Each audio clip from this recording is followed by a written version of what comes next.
आपल्या सगळ्यांमध्ये इंट्युशन्स आहेत. पण त्याचा आवाज ना कधी-कधी स्पष्ट नसतो. म्हणून आपण रेकी घेतो.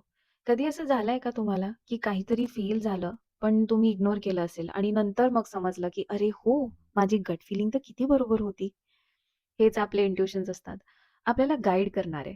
पण कधी-कधी आपल्या 3D वर्ल्डमध्ये आपण ते नॉईजमध्ये इतके हरवतो, की आपण आपल्या इंट्युशन्सला ऐकत नाही. आता रेकी आपल्या इंट्युशन्सला स्ट्राँग करण्यात किंवा आपला तो कनेक्शन स्ट्राँग करण्यामध्ये कशी मदत करते? रेकी आपल्या डोक्याला शांत करते, आपल्या हार्टला क्लिअर करते आणि आपला थर्ड आय चक्र ॲक्टिव्हेट करते. जेव्हा आपण रोज रेकी घेतो ना, तेव्हा आपण गेस नाही, आपण फील करून निर्णय घ्यायला शिकतो. तो आपला इनर व्हॉईस जो असतो ना, तो इतका लाऊड आणि क्लिअर होतो, की आपल्याला शंकाच राहत नाही. इंट्युशन म्हणजे मॅजिक नाहीये. इंट्युशन म्हणजे अलाइनमेंट युनिव्हर्ससोबत. जिथे तुमचं शरीर, मन आणि आत्मा एकाच फ्रिक्वेन्सीमध्ये काम करत असते. तुमचं इंट्युशन हेच तुमचं आतलं जी-पी-एस असते. रेकी त्या आवाजावरचा धूर साफ करते. जेणेकरून तो स्पष्ट ऐकू येतो. तुमच्या फीलिंग्सवर विश्वास ठेवणं तुम्ही शिकता आणि आतला सिग्नल खूप जास्ती स्ट्राँग होतो. कारण प्रत्येक गोष्टीचं उत्तर आधीपासूनच तुमच्या आतमध्ये आहे. रेकी करा आणि बघा युनिव्हर्सचे सबटल सायन्स कसे तुम्हाला बोलतात.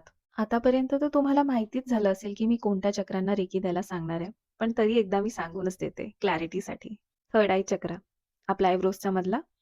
रेकी दिलं की सिग्नल क्लिअर होतात आणि गेसिंग गेम हा कमी होतो. आपल्याला नोईंग वाढते. थर्ड आय चक्राला रेकी देताना तुम्ही हे अफर्मेशन म्हणू शकता, की माझा अंदाज नाही, माझा अंतर्ज्ञान चालतोय.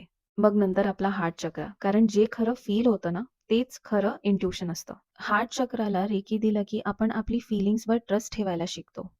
हार्ट चक्रावर रेकी देताना तुम्ही हे इंट्युशन म्हणू शकता. माझे उत्तर माझ्या हृदयात आहे.